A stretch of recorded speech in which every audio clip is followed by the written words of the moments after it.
This is an inference question and we have to find a comment that is accurate. This is a peculiar argument. The memo states that when more than one student council member is interested in joining the organizing committee, a prospective organizer must give consent, and before he or she provides such a consent, the prospective organizer must be given the names of all official organizers. However, the question stem also states an assumption that it cannot be known who the official organizers are until prospective organizers have given their consent.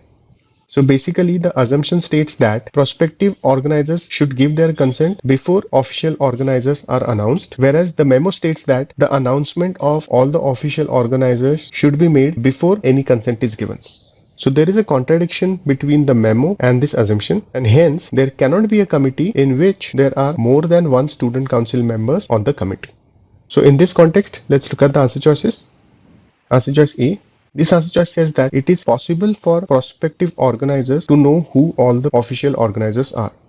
The memo states that a prospective organizer should provide a consent after knowing who all the official organizers are, but the assumption states that the official organizers cannot be known until prospective organizers give their consent. So combining the memo and the assumption, it can be inferred that it is not possible for prospective organizers to know who the official organizers are.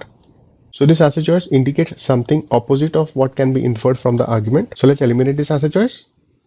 Answer choice B. The argument mentions that according to the memo, before there is consent from prospective organizers, they need to know the names of all the official organizers. However, the assumption in the question stem states that official organizers cannot be known until there is consent from prospective organizers.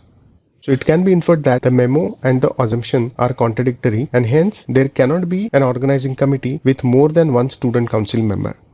So it is incorrect to state that the memo would broaden the range of student council members organizing the event. The term broaden indicates that there would be more student council members, whereas as we saw, there cannot be a committee with more than one student council member. So let's eliminate this answer choice. Answer choice C. The argument talks about a memo in which the names of all the official organizers needs to be announced before there is any consent, whereas the question stem talks about an assumption in which official organizers cannot be known until there is a consent. So there is a contradiction between the assumption and the memo, and there cannot be a committee with more than one student council member. So the answer choice which talks about the scenario in which there are more than one prospective organizers, this scenario cannot exist. So let's eliminate this answer choice. Answer choice D. This answer choice says that if there is more than one prospective organizer, the memo would make it impossible for anyone to join the organizing committee. Yes, this inference can be derived from the argument because according to the memo, before any consent is provided, the names of all official organizers must be announced, whereas according to the assumption, official organizers are not known until there is a consent. So there is a contradiction between the memo and the assumption, and hence there cannot be an organizing committee with more than one student council member. This impossibility is correctly suggested in this answer choice. A good answer choice is keep this on hold. Answer choice E. According to the argument, the memo talks about announcing the names of all official organizers before a consent is provided, whereas the assumption talks about the impossibility of knowing who the official organizers are until there is a consent from prospective organizers.